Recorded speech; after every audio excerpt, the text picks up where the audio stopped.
Adam iki bölümde amına koyayım. Git kapıyı aç. Aç ama açıldı var iyi var amına koyayım.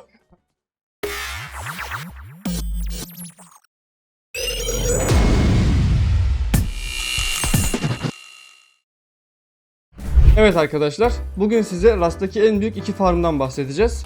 Bunlardan birincisi hurda, ikincisi keten farmı. Genelde keten farmı olarak kullanıyorlar çünkü satışını yaptıkları için keten para ediyor. Hurda farmı için ihtiyacınız olan ilk şey at. Hemen şöyle bizim büyük farm çiftliğimizi bir kontrol edelim. İkincisi hayvanımızı besleyeceğimiz bir yemek. Üçüncüsü de biraz zaman. Hayvanımızın tuvaletini yapması lazım. Hemen biraz bekleyelim. Gördünüz. Evet. Bizim sistemimiz böyle. Sizin asansörümüz yukarıda kalmış. Çağıralım. Evinizde tek bir karede hayvanınızı içeri soktuktan sonra önüne bir yalak koyuyoruz. Yalağın içini yemekle dolduruyoruz. Hayvanlarımız yedikçe tuvaletlerini yapıyorlar. Sonra tuvaletleri üst üste birikiyor. Üst üste biriktiği için düzenli olarak hiçbir zaman kaybolmuyor. Aldık. Burada 16 birikim olmuş. Burada 2 birikim olmuş. Hemen. Burada 95'e yükseldi gördüğünüz gibi. Aldığımız dışkıları yine evimizde ya da bahçemizde yerleştirmiş olduğumuz bir kompostolayıcı ile hemen şuradan birini açalım. Gübreye çeviriyoruz. Burada bir tavsiyem, her slotu doldurmaya çalışın fakat 2 slot boş kalsın. Gübreler bu tarafa yığınlanacaklar. Hemen daha önceden koyduklarımız gördüğünüz gibi bir dışkıya 10 gübre veriyor. Anlatacağımız bu iki büyük farm için her zaman gübre lazım. Birincisinden elde ettiğimiz gübreyi ikinci farmımızda saksılarımızın içinde bitkilerimizin daha hızlı ve daha verimli büyümesini sağlamak için kullanacağız. Artan gübremizi de eğer varsa haydut kampı yoksa karakolda hurdaya dönüştürüyoruz. Hızlı bir şekilde gübrelerimizin nasıl hurdaya dönüştüğünü göstereyim.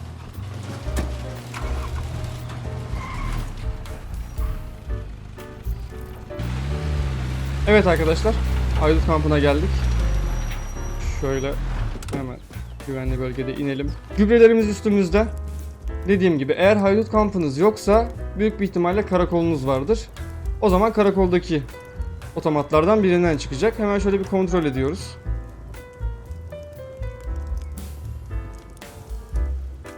Gördüğünüz gibi 3 hurda 2 gübre.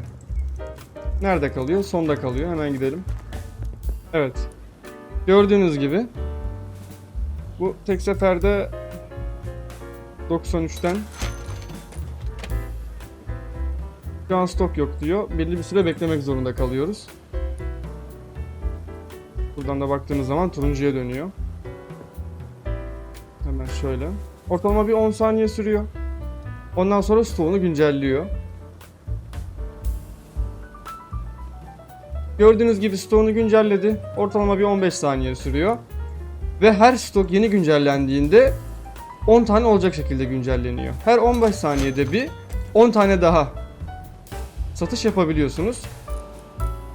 Biraz zamanınız olmalı ama çok sağlam hurda farmına yol açıyor. Hemen hızlı bir şekilde arabamıza dönüp çiftliğimize geri gidelim.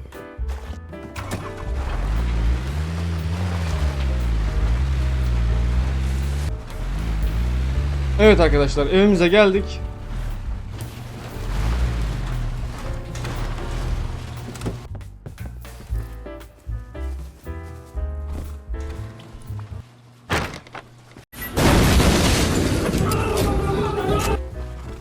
Evet, düşeni gördünüz.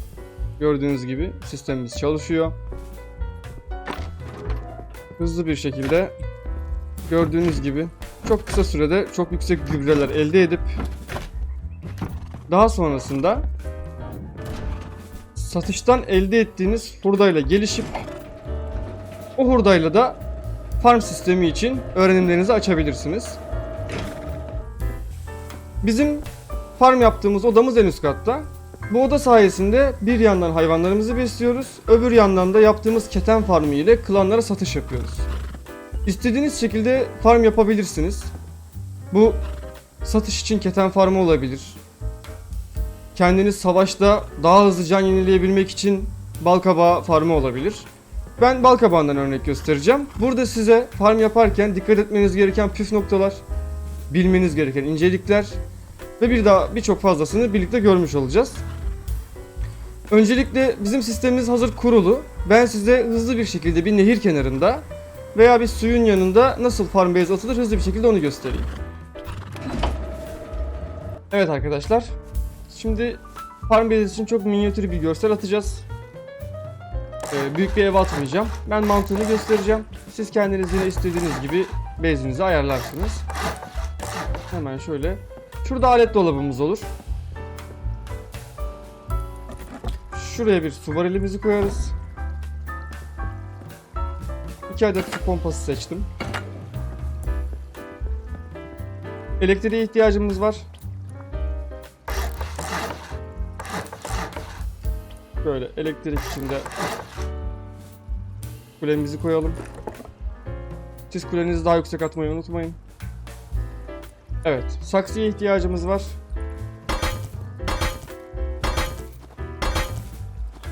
Dört tane saksı koydum.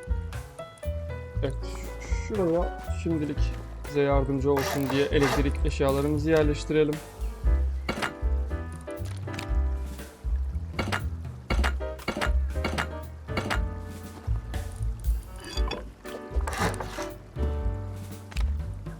Evet.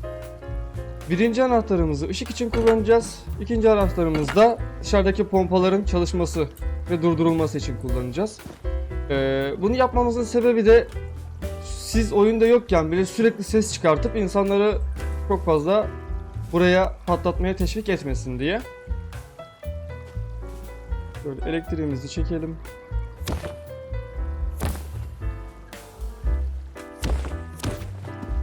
Tamam, elektriğimiz bir köşede dursun. Şimdi elektriğimizi depolayacağımız alanı buraya atarsak alet dolabını gelip buraya da atabilirsiniz. Hemen elektriğimizi şuradan aşağıdan verelim. Evet, Farm Base'deki en büyük ihtiyaçlardan birisi aslında güneş ışığı. Ama güneş ışığını üstü açık vermek zorunda kalacağınız için oyun bize lamba seçeneğini veriyor. Şöyle 4 tane lamba alalım çünkü 4 tane saksımız var. Saksı başına bir lamba almamız gerekiyor. Buraya bir, şuraya da buradan doğru çekeriz.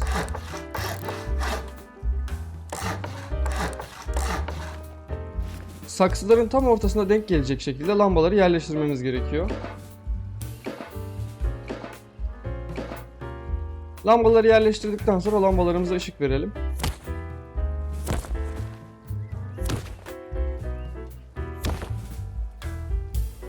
Dört adet lambamız var. Lambalarımız 2 elektrik kullanıyor. O yüzden 8 güç birimi çıkışı ayarlayacağız.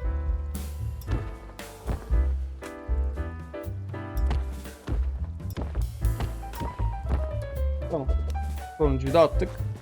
Dışarıdan suyu çekeceğimiz olan su pompalarına elektrik vermemiz gerekiyor. Hemen onun elektriğini ayarlayalım. Bu arada kontrol edelim. Su pompası 5 güç kullanıyor.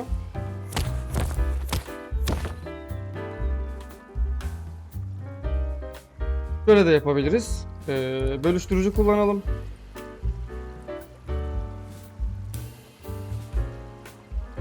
Çünkü ikisini tek şartele bağlayacağız. Bölüştürücüden şu şekilde 5, 10. Üçüncüyü koyarsanız 15. Kendisiyle birlikte 16 volt göndermeniz gerekiyor. Biz 2 tane kullanacağız. 10 güç. Kendisi de 1 kullanacak, 11 güç. Hemen buradan 11 gücümüzü ayarlayalım. Hatta 12 ayarlayalım. Çünkü bir yerde anahtar kullanacağız. Açtığımız zaman çalışacaklar. İkisi birden. Gördüğünüz gibi yeşil yanıyor ışıkları. Şimdi fıskiyelerimizi yerleştirelim. 2 tane saksı için tek fıskiye kullanmanız yeterli olur. Şöyle. Suyumuzu su pompasından bir adet sıvı anahtarı pompası yöntemiyle varilimize göndereceğiz. İki pompamız olduğu için sıvı birleştirici kullanıyoruz. Buradan şöyle göstereyim. Birincisinden aldığımızı bu girişe, ikincisinden aldığımızda şöyle şu girişe verdik. Daha sonra input'a koyduk. Output çıkışına da varelimizin üstüne şöyle yerleştirdik. Elektrik sistemi hazır. Şimdi aradaki kullandığımız sıvı anahtarının da küçük bir elektriğe ihtiyacı oluyor. Olabildiğince düşük voltajlı elektriğimizi veriyoruz. Açtığımız zaman pompa kendisi çalışıyor. Fakat bir giriş yok. Sebebi su pompalarının elektriğini aktif etmedik. Aktif ediyoruz. Hemen kontrol ediyoruz. Gördüğünüz gibi 24 geliyor. Aynı şekilde 24'ü pompaya, varilimize gönderiyor pompadan. Bundan sonrasını eğer fışkiyeler sürekli çalışmasın istiyorsanız araya bir sıvı anahtarı daha koyabilirsiniz. Şöyle çıkışını sıvı anahtarına verdik. Sonra sıvı anahtarından çıkışı birinci fışkiyeye, oradan ikincisine bağlıyoruz. Bunun da elektriğini veriyoruz. Gördüğünüz gibi siz evden çıktığınız zaman ses çıkarsın istemiyorsanız bu şekilde yapabilirsiniz. Gördüğünüz gibi her şeyin minyatürü hazır. Eksik bir parçamız kalmadı. Ben şimdi direkt kendi base'imize gidiyorum. Oradan devam edelim. Evimize geldik. Hemen üst katımıza çıkalım. Çıkarken size atlarımı göstereyim. Ben bir şey yapmadım abi. At başlattı.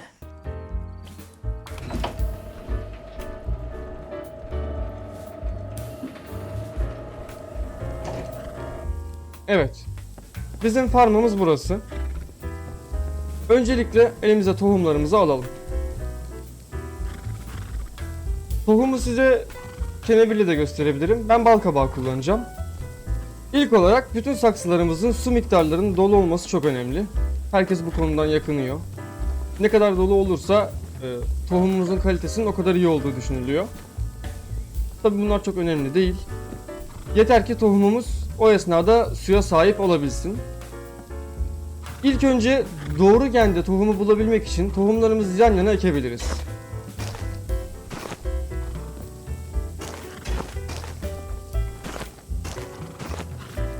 Ektikten sonra kontrol ediyoruz. W, tohumun dengesiz bir su ihtiyacı olduğunu gösterir ve bu tohumun yapısını bozar. G geni, tohumun ne kadar hızlı büyüyeceğini, H geni, tohumun sertlik yapısını ve can ibresini gösterir. Y geni verimliliği gösterir. Ne kadar fazla Y varsa alacağımız hasat verimliliği o kadar yüksek olur. Hemen ikinciye geçelim. Geriye X kaldı. X boş bir gendir. X'in olması tohumunuza zarar vermez. Fakat W olduğu zaman tohumunuz zarar görür. Kesinlikle W olan tohumlardan kurtulmamız gerekiyor. Evet, ben elimde bol tohum olduğu için sorunsuz bir şekilde gösterebiliyorum. Fakat sizin elinizde tohum kıtlığı var. Örnek veriyorum, çok fazla tohum elde edemiyorsunuz. Bu durumda aşırı kötü olmayan tohumlarınızı her zaman elinizde tutun. Birazdan size gen çaprazlamasını göstereceğim ve tohumun nasıl iyileştirilebilir olduğunu göreceğiz. Biz hemen daha iyi bir gen yakalayabilmek için arayışa geçelim.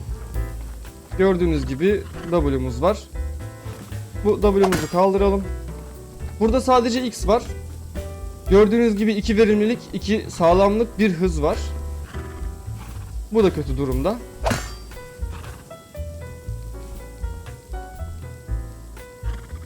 Gördüğünüz gibi tohumlarımız çok iyi bir durumda değil. Evet, 2 sağlamlık, 2 verimlilik, 1 hız, bir de boş genimiz var. Bu iyileştirilebilir bir gen. Zorlanmayız. Burada gördüğünüz gibi 3 verimlilik var. Bu çok iyi. Buradaki W genini gen çaprazlama yöntemiyle iyileştirebilirsek gerçekten görebileceğiniz en iyi genlerden bir tanesini yakaladık. Genelde hangi farmı yapmak isterseniz isteyin 3Y 3G kuralı vardır. Orta derecede hız ve orta derecede verimlilik en kaliteli genlerden bir tanesidir. Bu kalsın. Evet, kalanları temizleyelim. Evet. Bütün tohumlarımı temizledim. Ben bir fışkiyemi devre dışı bırakayım.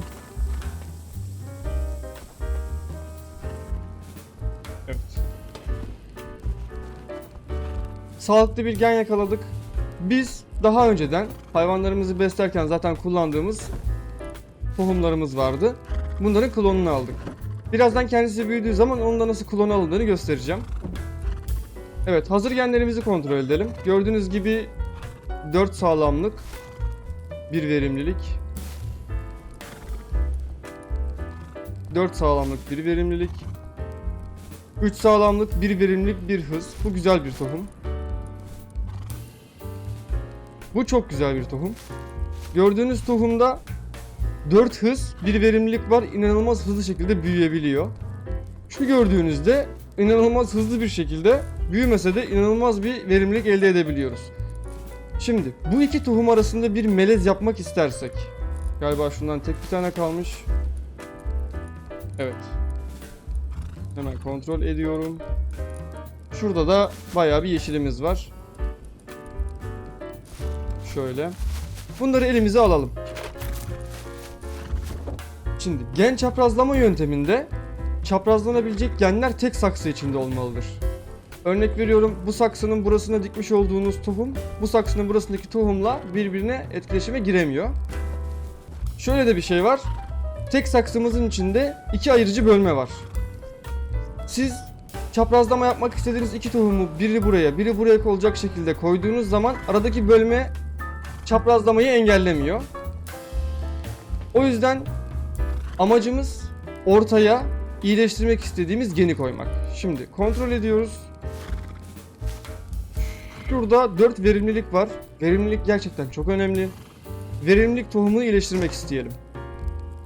Bunun etrafına koyacağınız herhangi bir tohum direkt kendisinin gen çaprazlamasına etkilenmesini sağlayacak. Elimizde bu tohumdan 2 tane var. İkinciyi kullanmak için. Aslında ikinciyi de kullanabiliriz. Onu da anlatacağım.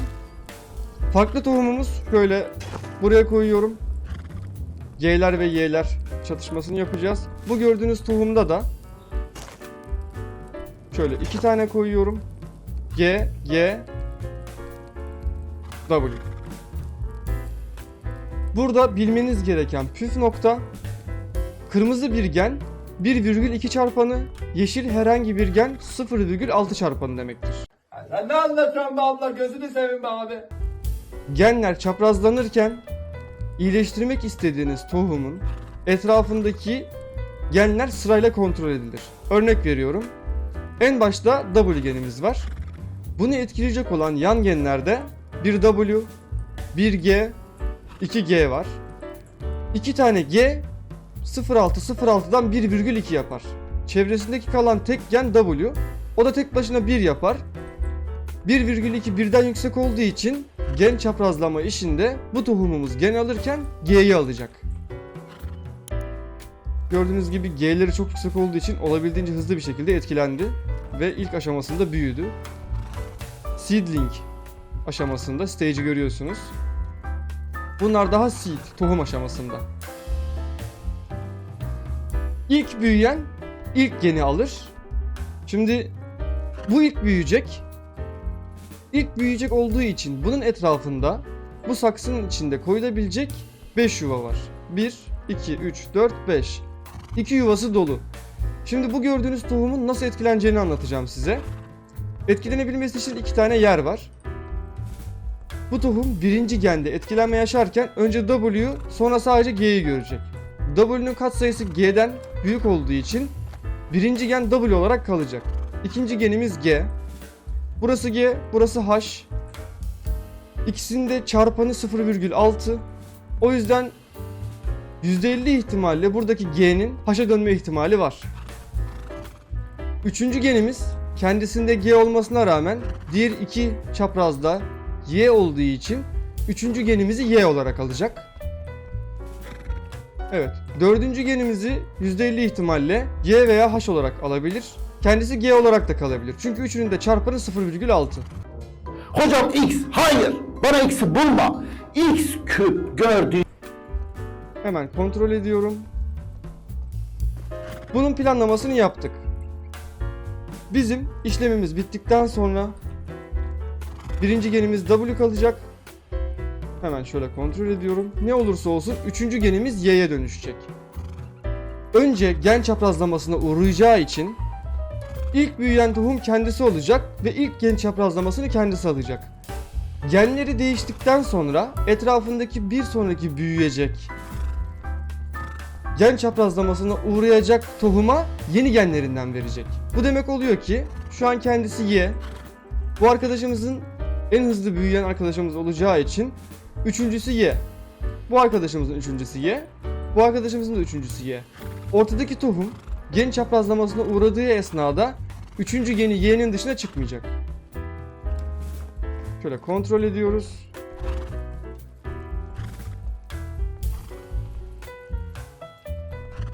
Tohumumuz, buradaki amacımız tohumumuzun ilk genini iyileştirmek. Tohumumuz ilk genini yaptığımız hesaba göre G olarak alacak. Çünkü etrafında 2G 1W var. Bu da 2G olacağı anlamına gelir. Şöyle bir aldanış olmasın, buraya dördüncüyü koyduk. Bu sefer bu tohumumuz dördünün kombinasyonunu hesaplayarak hesaplamamız gerekiyor.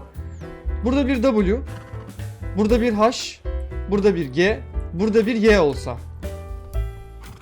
Dördü de birinci genleri birbirinden farklı olduğu zaman W üstün çıkacak. Sebebi ikisinin de yeşil olması güç birliği yapabildikleri anlamına gelmiyor. Her gen kendisinden güç alarak büyüyebiliyor. Bu yüzden şu an birinci genimiz G olacak. G olduktan sonra yeni halini size göstereceğim.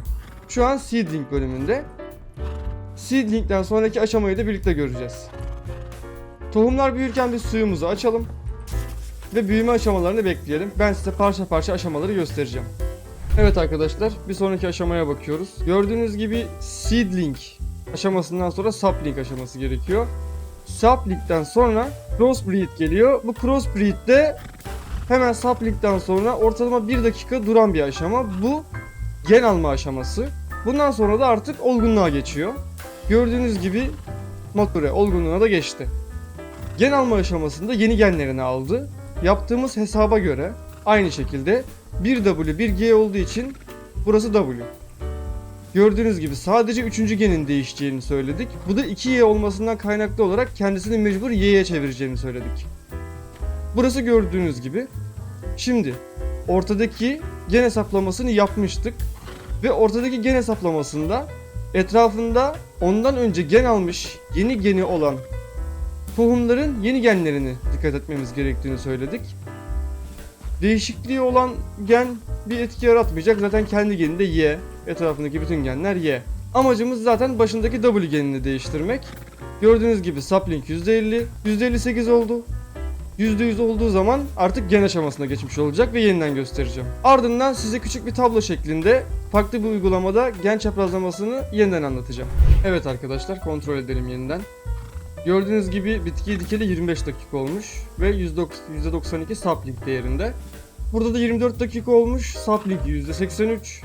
Aralarındaki büyüme hızı farkı yok. İkisinin de geninde bir adet G hız geni var. Aralarında 1 dakika farkla daha önce dikildiği için gen çaprazlamasına daha önce girecek. Böyle de bir küçük dipnot vereyim. İlk büyüyen ilk gen havuzundan yararlanır. Gördüğünüz gibi gen çarpışmasını yaşadı. Tam da anlattığımız gibi G, H, değişmeyecek olan Y, H, H, H. Şimdi %92 idi. Bu da %92'ye çıktı. Yine 1 dakika içinde bu da gen havuzundan yararlanacak. Çaprazlama yaparken buradan ve buradan hesaplanarak buraya gelecek. Ama bir değişim olmayacak. Yeni klonlarımızı toplarken şu an gen çaprazlaması yapılma esnasında Crossbreed önce %0 sonra %100 olur. Bu esnada bitkiyi hasat edemezsiniz. Beklememiz gerekiyor. Gördüğünüz gibi saplingken toplanabiliyor ama fakat gen aşamasındayken toplanamıyor. Artık bu da toplanamıyor. Yeni genlerini aldı. Bu da yeni genlerini aldı. Bir değişim olmadı.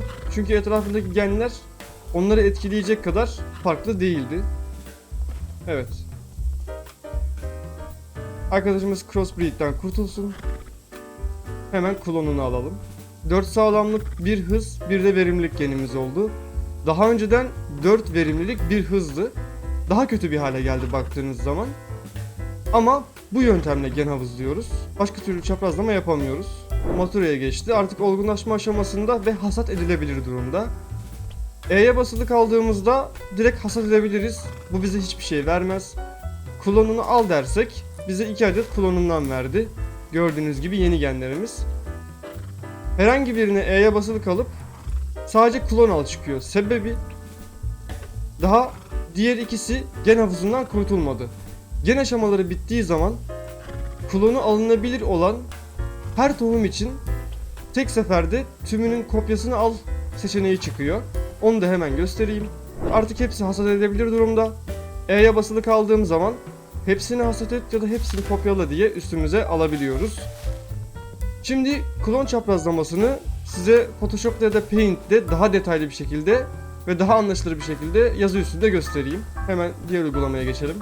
Şimdi de sistemi kağıt üzerinde anlatalım. Gördüğünüz gibi saksımız var. 9 tane tohum ekebiliyoruz. Örnek veriyorum. Buraya bir tohum ekildi. Ekilen bu tohumun gen havuzundan etkilenebilmesi için sadece etrafında bulunan, bunların da renklerini hızlı bir şekilde farklı yapalım. Bu gördüğünüz mavi yerlerdeki tohumlardan etkilenebiliyor. Buraya attığınız yeşil bir tohum daha sonrasında siyah olan diğer 3 tohumdan etkilenemez. Bunu hemen farklı bir yerde gösterelim. Örnek veriyorum. Buraya bir tohum koydunuz. Bu tohumun gen çaprazlamasında etkilenebileceği sadece 3 alan kalıyor. Onlar da buradaki bölgeler. Bunun dışındaki koyduğunuz tohumlardan bir gen havuzu çekemez. Şimdi bunun küçük bir matematiği var. Onu gösterelim. Ortaya bir tohum ektik. Bunun etkilenmesi için ekeceğimiz diğer tohumları, eğer aralarında G geni farkı yoksa, yani bu etkilensin diye bundan sonraki koyduğunuz tohum bundan daha hızlı büyümeyecekse, burası çok önemli. Bu gördüğünüz yerlerin hepsine tohum ekebiliyoruz. Bu ektiğimiz tohumların hepsinin gen ortalamasından buraya bir gen aktarımı oluyor. Biz sadece 4 tohumla bunu gösterelim. 4 adet tohumumuz var. Kırmızı tohumumuzun genlerini yazalım. W, H, X, Y, G, Y. W, H, X, Y, G, Y. Şöyle yazdık. Bu genler kırmızı tohumumuza ait. Büyüme hızı 1, 2 adet verimlilik, 1 boş, 1 sertlik, 1 de dengesiz su genimiz var. Etkilenmesini istediğimiz, örnek veriyorum, birinci genini değiştirmek istiyoruz. Bunun için dışarıya koyduğumuz genlerde, örnek veriyorum, 2 adet Y var. Hemen şöyle birinci genleri. 1 adet H, 1 adet de G var.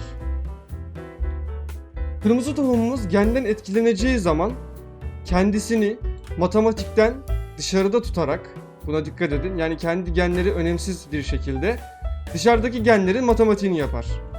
2 adet Y şöyle 0,6 çarpı 2'den böyle yapalım. 0,6 artı 0,6'dan bize 1,2'yi verecektir. Böyle yanlış tutmadım. Evet. Y geninin bize vereceği sonuç 1,2. H geni de yeşil bir gen olduğu için bunun da katsayısı 0,6. Tek başına olduğu için sadece 0,6 olarak karşımıza gelecek. Onu da şöyle yazalım.